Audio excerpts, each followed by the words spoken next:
Hello everyone. Today we embark on a spiritual journey through Exodus chapter 23, a chapter that is much like a compass guiding us through the wilderness of life. As we navigate the verses of this chapter, we will discover valuable principles for living a God-centered, just and compassionate life. From verses 1 to 9 of this chapter remind us to walk in justice and integrity. What do you mean by walking in justice and integrity? Imagine you are a part of a community, just as the Israelites were in the wilderness. God's words in these verses remind us to be people of integrity and justice.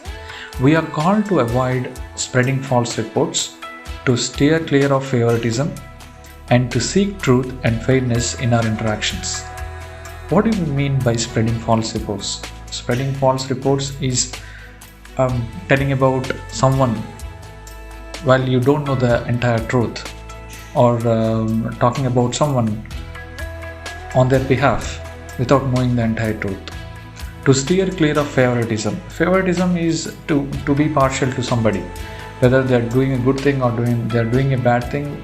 Favoritism is not encouraged.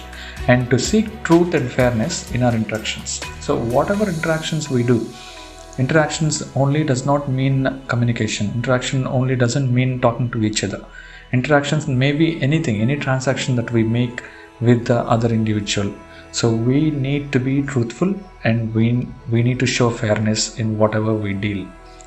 Like the ancient Israelites, we should strive to build a society where truth and justice prevail. So consider how a small act of kindness and honesty can transform someone's day. Just as an ancient Israelite's life might have been transformed by a fair judgment. So in every small thing that you do, an act of kindness and an act of honesty can make their day. So let's say, for example, when you're buying something, the other person forgot to take the money from you. So you know that he didn't take the money from you, but he forgot. So how will you be acting with kindness is that reminding him that he didn't take money and giving him the money. So here you are not taking the product from him without paying him. So you are showing that kindness towards him and you are being honest. Second thing that is highlighted in this chapter from verses 10 and 19 is about resting and about worship.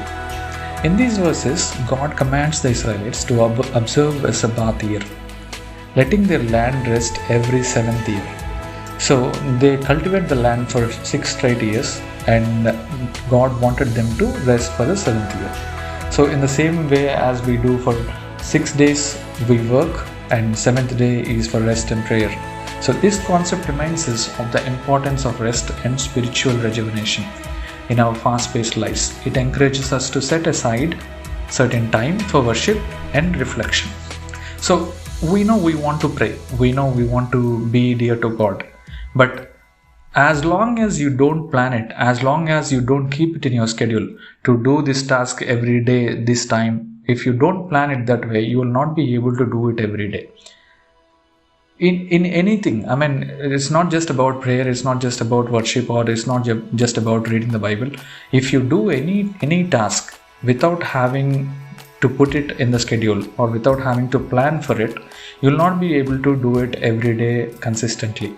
So reflect on the benefits of taking a break from our daily toils to find spiritual nourishment and growth. Next one is about divine protection and promise. From verses 20 to 33, Exodus chapter 23 talks about divine protection and promise. So what is this divine protection and promise? So this is something that God is giving us. This is something, the promise that God has made us. These closing verses of Exodus 23 reveal a divine promise of protection. As God guides us, or let's say, as God guided the Israelites on their journey to the promised land, God's angels is sent to guard and lead them. So you might not see them, okay? Moses was there, Aaron was there, and directing these Israelites throughout their journey from Egypt to their promised land. Now, what do you understand from this? What do you understand from this? Moses and Aaron are God's chosen people. You might call them God's angels also, but they are also given a warnings to stay away from idolatry and the practices of Canaanites. This is a reminder that we too are on a journey and God is our ultimate protector and guide.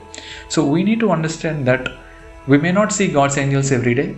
We may not see God's direction every day clearly, but these are certain things which we need to keep in our mind in our everyday tasks. Being truthful to our neighbor, being honest, and being kind is one thing that we all need to practice.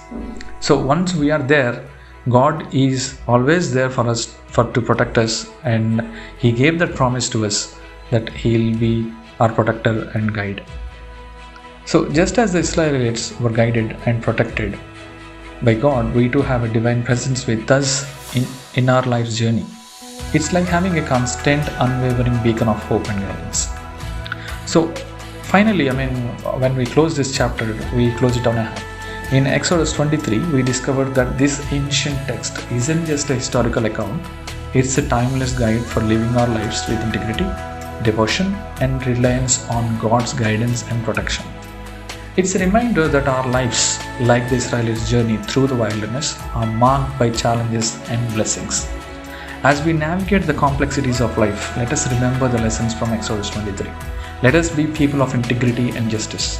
Find time for rest and worship, and trust in God's divine protection as we move forward on our own journeys.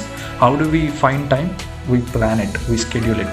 Only once we put these things into our everyday schedule, then only will we be able to do them on a daily basis, consistently every day. Just as the Israelites found their way to the promised land, we too will reach our own destinations when we follow the guidance of the divine. Thank you for listening. May God bless you all in abundance.